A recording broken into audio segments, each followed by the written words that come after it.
Wesley So does it again. We're gonna see a game today between Wesley and Magnus Carlsen as black. Wesley had to win that game to equalize the match. They reached this position. This is black to play. In this position, Magnus played bishop g6. But he played this position before against Anish Giri. And this is how the game was played. They exchanged a lot of pieces.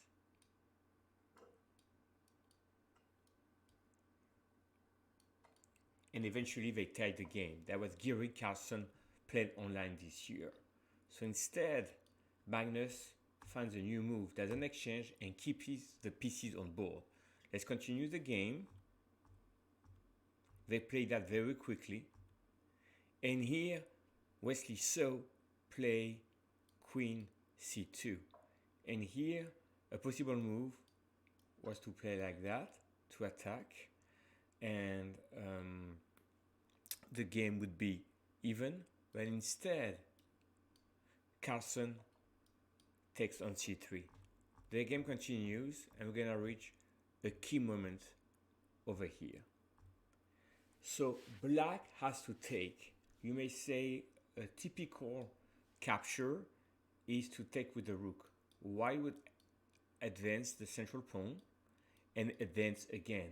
And this is very dangerous because on this, you could just do queen b3 checks, and you have some knight g5, and if you go in the ending, this is extremely good for white because you can come here and attack this, and that bishop doesn't have a lot of targets because you can defend easily the d4 pawn. So this is much better for white.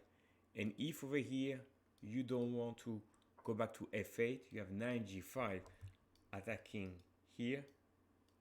here, so that's forcing here, but then you have extra chances, or even do check over here. This is definitely dominating for white. Therefore, black took with a pawn. Game continued. Now, this is very important. That knight here, supporting that the pawn, is much better than that bishop over here. Now, this is very hard for black, and the king is exposed over here, while black is very far from attacking the white king.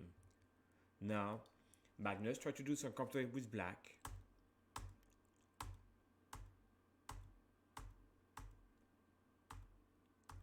Attacking e4. Now, Wesley So play rook f4 because e4 is targeted. If we were to take here, black would not take back, but we'll come here. And that was Magnus' idea, pinning the knight. So therefore, on this move, e4 is protected. Magnus went all the way by sacrificing the exchange. Instead, he had to remain within the position and probably play something like rook g8 and try to hold the position because that bishop still defends. Right? White is better, but he has chances. Instead, he's deciding to take here, giving the rook away, and taking the knight so that the knight is no longer part of the game. That was his strategy. Very good move, doubling. Wants to go to e8, and here the final mistake. Rook take d5. So instead of that move, he had to go back here to prevent white from invading. So after this move, you may say that rook e8 is a winning move. It's not. The winning move is rook g4 played by Wesley So. So if you go here, check, check, you seem to be attacking, but then the king hides here. And here you can still defend, and you have defensive resources. So over here, there's no checkmate available. Instead of giving a check, which Magnus had in mind, Wesley So finds this brilliant move, rook g4. Now he's threatening to go on e8. And that is really, really a strong threat. And after h5, he gave a check, gave another check. If the king comes here, this is decisive check. So Magnus came here, and here what is the final move? Final move of the game, Queen C1 with a threat on H6. So instead of defending the rook, if you take the rook, you just come here, and this is checkmate. There is no defense against that. The only defense will be to give the queen over here, but then you take and win easily. So it all boils down to, in this position, not to rush with the check first, but play rook g4 and having a threat here.